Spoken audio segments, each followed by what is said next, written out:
রয়টার্সকে দেয়া সেনাপ্রধানের একটা ইন্টারভিউ নিয়ে একটা ভিডিও একটু আগে আপলোড করেছিলাম। ভিডিওটা আমি ডিলিট করলাম।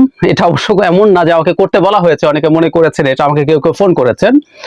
আসলে ঘটনা সেটা না, ঘটনা হচ্ছে তার নির্বাচনের সময়সীমা নিয়ে একটা কনফিউশন তৈরি হয়েছিল।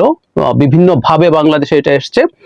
আমি সেটা চেক করলাম, সেটা চেক করে কি পেয়েছি এবং তাতে বুঝলাম যে আমি আমার ভিডিওতে যা বলেছি সেটা ঠিকই আছে। আমি কেন সেটা মনে করছি ভিডিও শেষে আবার সেটা যুক্ত করে দিচ্ছি। সেনাপ্রধান জনাব ওয়াকারুজ্জামান একটা ইন্টারভিউ দিয়েছেন রয়টার্সকে। এর মধ্যে আমাদের দেশের অনলাইন নিউজ পেপার এবং পোর্টালগুলোতে এটা চলে এসছে। এই সাক্ষাৎকারটাকে সাক্ষাৎকার না বলে আমরা মনে হয় বোমা ফাটানোই বলতে পারি, এবং আমরা খুবই কৌতূহলোদ্দীপক ভাবে এটা পড়েছি, পড়বো, এবং এটার অনেক রকম ডাইমেনশন আছে। যা যা টেক্সটে আছে, টেক্সটের বাইরেও কথা আছে বলে আমি মনে করি, সেগুলো নিয়ে কথা বলতে চাই। বিশেষ করে যে সময়ে তার এই ইন্টারভিউটা পাবলিশড হয়েছে, কন্টেন্ট তো আছেই, সময়টাও ম্যাটার করে। আমরা মনে রাখবো এই সময়টা হচ্ছে ডক্টর ইউনূস দেশে নেই, তিনি জাতিসংঘের সাধারণ পরিষদের অধিবেশনে যোগ দেওয়ার জন্য দেশের বাইরে আছেন। এইরকম একটা প্রেক্ষাপটে নানান রকম গুজব ছিল তার যাওয়ার আগে, সবকিছুর প্রেক্ষাপটে তার এই সাক্ষাৎকারটাকে দেখতে হবে। প্রধান বোমা যেটা নির্বাচনের সময়সীমা, সেটা নিয়ে পরে আসছি। এছাড়া তিনি অনেকগুলো কথা বলেছেন, এগুলো ইম্পর্টেন্ট, খুবই ইম্পর্টেন্ট। আমি বলতে চাই যে তিনি কোনোভাবেই তিনি বলছেন সেনাবাহিনী রাজনৈতিকভাবে কোনো হস্তক্ষেপ করবে না, উল্লেখ করে বলেন করবে না যাতে আমার সংস্থার কোনো ক্ষতি হয়। আমি একজন পেশাদার সৈনিক, আমি আমার সেনাবাহিনীকে পেশাদার দেখতে চাই। উনি বলছেন যদি সেনাবাহিনীর কোনো কর্মরত সদস্য দোষী সাব্যস্ত হয় তাহলে আমি অবশ্যই ব্যবস্থা নেব। কিছু সামরিক কর্মকর্তা সাবেক প্রধানমন্ত্রী বা স্বরাষ্ট্রমন্ত্রী সরাসরি নিয়ন্ত্রিত সংস্থাগুলোতে কাজ করার সময় অন্যায় কাজ করতে পারেন। আমরা জানি যে মিলিটারি যে সবসময় মিলিটারি চিফের কমান্ডে থাকেন তা না, অনেক সময় সেটা অন্য জায়গায় যায়। র্যাবে যখন কাজ করতে যান, বিজিবিতে যখন কাজ করতে যান সেনা কর্মকর্তারা, তখন তারা ভিন্ন কমান্ডের এবং সেটা স্বরাষ্ট্র মন্ত্রণালয়ের অধীনে থাকেন। দীর্ঘমেয়াদে সেনাবাহিনীকে রাজনৈতিক প্রতিষ্ঠান থেকে দূরে রাখার ইচ্ছার কথাও জানান সেনাপ্রধান। তিনি বলেন এটি কেবল তখনই ঘটতে পারে, এটা খুব গুরুত্বপূর্ণ, এটা কেবল তখনই ঘটতে পারে যখন রাষ্ট্রপতি এবং প্রধানমন্ত্রীর মধ্যে ক্ষমতার কিছুটা ভারসাম্য থাকবে। এর পরের বাক্যটা, এটাও একটা ছোটখাটো বোমা। সেক্ষেত্রে সশস্ত্র বাহিনীকে সরাসরি রাষ্ট্রপতির অধীনে রাখা যেতে পারে। বাংলাদেশের সশস্ত্র বাহিনী বর্তমানে প্রতিরক্ষা মন্ত্রণালয়ের অধীনস্থ। সাধারণত প্রধানমন্ত্রী নিজেই এই মন্ত্রণালয়ের দায়িত্ব সামলান। অন্তর্বর্তী সরকার সাংবিধানিক সংস্কারের মাধ্যমে এদিকটা নজর দিতে পারে বলেও উল্লেখ করেন জেনারেল ওয়াকারুজ্জামান। তিনি বলেন সামগ্রিকভাবে সামরিক বাহিনীকে কখনোই রাজনৈতিক উদ্দেশ্যে ব্যবহার করা উচিত নয়, কোনো অবস্থাতে একজন সৈনিকের রাজনীতিতে যুক্ত হওয়া উচিত নয়। এটা নিয়ে একটু কথা বলা দরকার। সেনা প্রধান হিসাবে তিনি দায়িত্বে থাকা অবস্থায় সেনাবাহিনী, আমাদের যে সংস্কারের কথা হচ্ছে সেনাবাহিনী, সেই সংস্কারের সময়, সংস্কারের পরে তার কমান্ড কার কাছে থাকবে, এই ধরনের একটা মতামত তিনি জানিয়েছেন, তিনি আইডেন্টিফাই করেছেন। তার এটা নিয়ে বিতর্ক হোক সমাজে, খুবই দরকার আছে। আমি তার এই বলাটাকে ওয়েলকামও জানাতে চাই। সেটা হচ্ছে যে সেনাবাহিনীর মধ্যে থেকে উনি দীর্ঘদিন এখানে কাজ করেছেন, প্রধান হয়েছেন, সো এই সমস্যার জার্নিটা তিনি দেখেছেন। বিশেষ করে গত 15 বছরে এই সেনাবাহিনীকে কিভাবে রাজনৈতিকভাবে প্রভাবিত করে ধ্বংস করে ফেলার চেষ্টা করা হয়েছে সেটা ওনার চাইতে আর ভালো কে জানেন। এবং শেষ মুহূর্তে আমরা বহুবার বলেছি, আমরা আবারও তাকে সাধুবাদ জানাই যে তিনি শেষ পর্যন্ত জনগণের যে সংগ্রাম, জনগণের যে মতাদর্শ, তার বাইরে যাননি। সেনাবাহিনী শেখ হাসিনার হয়ে শেষ পর্যন্ত কাজ করতে নিজেদেরকে বিরত করেছিল, তাই আমাদের আরো রক্তপাত হয়নি। আমি বহুবার বলেছি তারা শেখ হাসিনার হয়ে গুলি চালালেও আমরা জিততাম, আমরা মরতে শিখে গিয়েছিলাম তখন, কিন্তু রক্তপাত তিনি এড়াতে পেরেছেন এবং কাজটাকে সহজ করেছেন।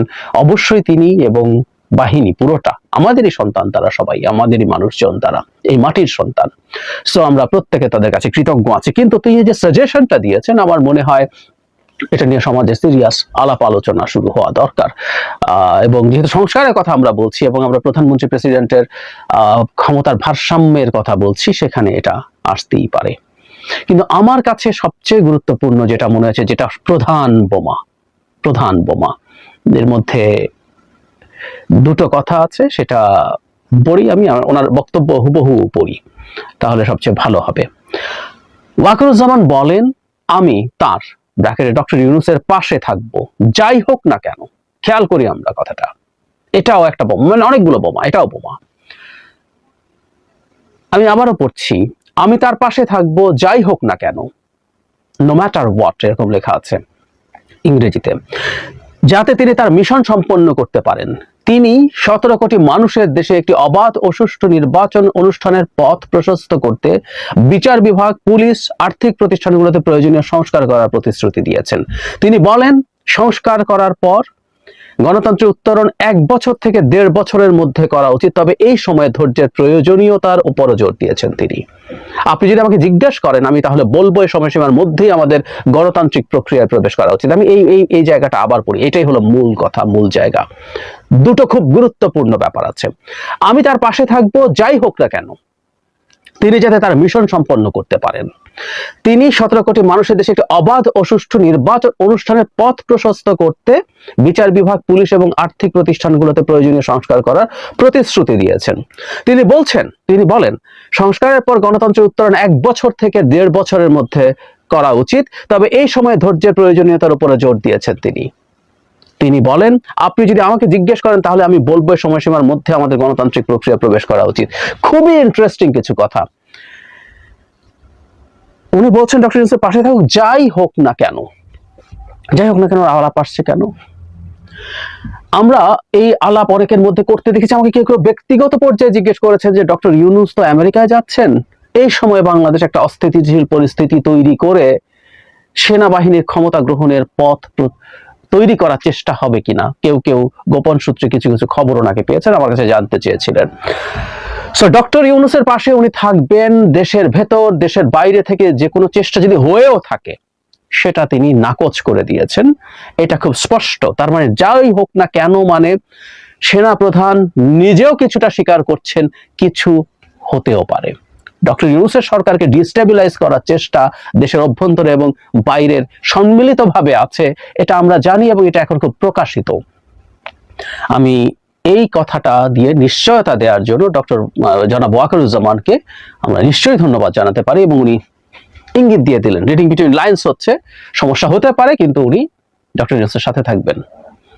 কিন্তু প্রধান বোমা যেটা, সরকারের একটা সময়সীমা তার দিক থেকে তিনি সাজেস্ট করছেন, এবং শুধু সেটা না, এই সরকারের চরিত্র সম্পর্কে উনি করছেন, আমরা খেয়াল করছি কিনা। উনি বলছেন, এই জায়গাটা পড়তে হবে, উনি বলছেন তিনি 17 কোটি মানুষের দেশে একটি অবাধ ও সুষ্ঠু নির্বাচন অনুষ্ঠানের পথ প্রশস্ত করতে বিচার বিভাগ, পুলিশ এবং আর্থিক প্রতিষ্ঠানগুলোতে প্রয়োজনীয় সংস্কার করার প্রতিশ্রুতি দিয়েছেন। তার মানে ওয়াকারুজ্জামান মনে করেন ডক্টর ইউনূসের প্রধান কাজ আসলে একটা অবাধ, সুষ্ঠু, গ্রহণযোগ্য নির্বাচন করা। সংস্কারকে যত সংস্কারই হোক না কেন, that must be focused towards the elections. Wakeruzzaman তাই বলছেন। আমরা আমাদের এই সোসাইটিতে আলোচনা এই অভ্যুত্থানের পর থেকে করছিলাম এভাবে, নির্বাচন হবে নির্বাচনের সময়, কিন্তু দেশের দীর্ঘমেয়াদী অনেক বেনিফিটের জন্য সংস্কারেরও প্রয়োজন আছে, এবং আমরা মনে করছিলাম, আমি নিজেও সেটা মনে করি, এই সরকারের সে ম্যান্ডেটও আছে, কারণ এটা গণ অভ্যুত্থানের মাধ্যমে, রক্তের ম্যান্ডেটের মাধ্যমে একটা তৈরি হওয়া সরকার, এটাও ম্যান্ডেট প্রাপ্ত। কিন্তু ওয়াকারুজ্জামান তাই বলছেন, এবং সবচেয়ে বড় বোমা, উনি একটা সময় বেঁধে দিচ্ছেন বলবো না, উনি সাজেস্ট করছেন, এটা উনি ওনার অপিনিয়ন জানাচ্ছেন। একটা জায়গায় বলছেন, আপনি যদি আমাকে জিজ্ঞেস করেন তাহলে আমি বলবো এই সময়সীমার মধ্যে আমাদের গণতান্ত্রিক প্রক্রিয়ায় প্রবেশ করা উচিত, 1 এবং 1.5 বছরের মধ্যে। তার মানে আমি যেটা বুঝি, 1 বছর পরে নির্বাচনের প্রস্তুতি শুরু করতে এবং 1.5 বছরের মধ্যে নির্বাচনী প্রক্রিয়া শেষ করে ক্ষমতা একটা ভোটে নির্বাচিত সরকার, গণতান্ত্রিক প্রক্রিয়ার সরকারের হাতে তুলে দিতে হবে। এই ধরনের একটা কথা জনাব ওয়াকারুজ্জামান বলেছেন। এই সরকার কতদিন থাকবে, কতদিন থাকা উচিত, এটা নিয়ে নানা রকম আলাপ ছিল, এবং সরকারের দিক থেকে এটা খুবই ধোঁয়াশায় ছিল, মানে খুব স্পষ্ট ছিল না। নানান রকম কথা, সংস্কার করতে যতদিন লাগে, সংস্কার করা ছাড়া নির্বাচন হবে না, আওয়ামী লীগকে বিচার করা ছাড়া নির্বাচন হবে না, এরকম নানান রকম কথা। এবং আমরা মোটামুটি মানে একটা নির্বাচনের গাইডলাইন সম্ভবত পাবো ভাবছিলাম সরকারের দিক থেকে। ইনফ্যাক্ট এটা সরকারের না, এটা একজন সেনাপ্রধানেরই কথা। সরকারের দিক থেকে এটা আমরা পাবো, আমরা বলছিলাম জানুয়ারিতে গিয়ে, কারণ হলো ডিসেম্বর পর্যন্ত কমিশনগুলো তাদের সংস্কার প্রস্তাব কমপ্লিট করবে, তারপর সরকার সেটা নিয়ে বিভিন্ন stakeholders including all the political parties, BNP সহ, তারা আলোচনা করে কতটুকু সংস্কার করবেন সেটা ঠিক করবেন, এবং তখনই হয়তো বোঝা যাওয়ার কথা ছিল এতটুকু সংস্কার করার জন্য কত দিন লাগবে, তারপর নির্বাচনের রোড ম্যাপ আসার কথা। কিন্তু আমরা দেখছি সেটার আগেই 1.5 বছরের একটা সময় তার ইচ্ছের কথা বলছেন ওয়াকারুজ্জামান। আমরা ওয়াকারুজ্জামানকে শুধু একজন সেনাপ্রধান হিসাবে দেখলে হবে না, বর্তমান প্রেক্ষাপটে তিনি এই সরকারের পেছনে সমর্থন দানকারী। আমি কোনোভাবেই, মানে অনেকে পোট্রে করার চেষ্টা করেছিলেন এটা কু হয়েছে এবং এটা সামরিক শাসন আছে, এটা একেবারেই বাজে কথা।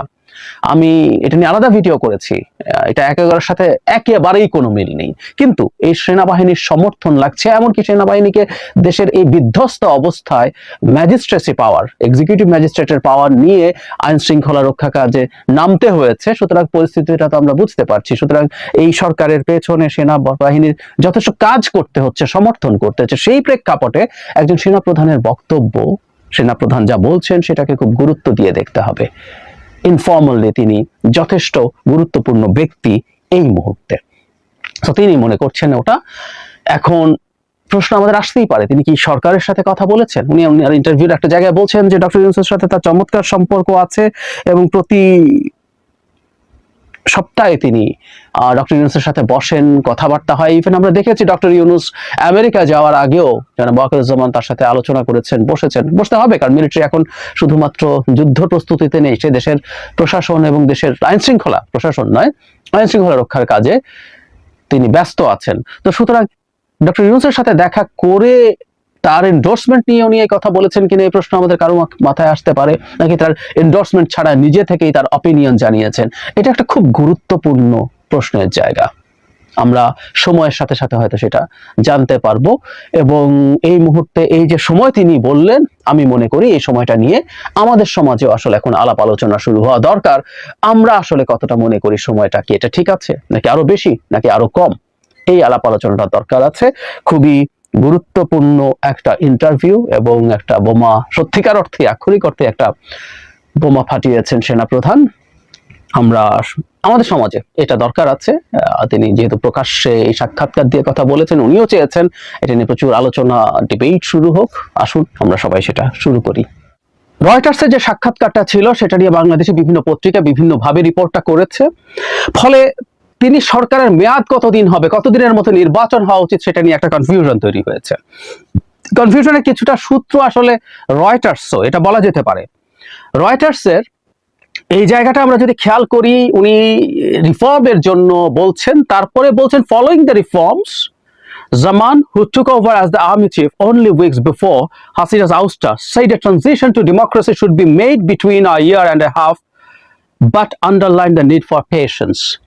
Following the reforms, মানে এতে মনে হতে পারে যে রিফর্ম করার পরে 1 থেকে 1.5 বছর, তার মানে রিফর্মের জন্য কোনো টাইম ফ্রেম বলা হয়নি, ইট কুড বি এনিথিং। তারপর আরো 1-1.5 বছরের মধ্যে, মানে সরকার রিফর্ম হয়েছে যদি বলে মনে করে তাহলে তারা সেটা করবেন, এই ধরনের একটা আলাপ আছে। কিন্তু রয়টার্সের এই রিপোর্টটা শুরু হয়েছে এভাবে, বাংলাদেশের army chief vowed to back the country's interim government come what may to help it complete key reforms after the ouster of Prime Minister Sheikh Hasina so that elections could be held within the next 18 months. এটা খুব স্পষ্ট। প্রথম আলো এটাকে যে 18 মাসের মধ্যে বলছে, বা আরো অনেক পত্রিকা বলছে, সেই ক্ষেত্রে 18 মাসের মধ্যে ভোট হতে হবে, ভোট করার জন্য রিফর্ম করতে হবে, এরকম বলা হচ্ছে। সুতরাং 1.5 বছরের মতো একটা টাইম ফ্রেম তিনি দিচ্ছেন, এটা আমরা আসলে রয়টার্সের রিপোর্ট থেকে বলতে পারি। ফলে আমি আমার যে কন্টেন্টটা ছিল সেটাকে আমরা এভাবে ইন্টারপ্রেট করতে পারি। আর ফার্দার ক্লারিফিকেশন যদি প্রয়োজন হয় সেটা সেনাপ্রধানের দিক থেকে আসতে হবে বলে আমরা মনে করি।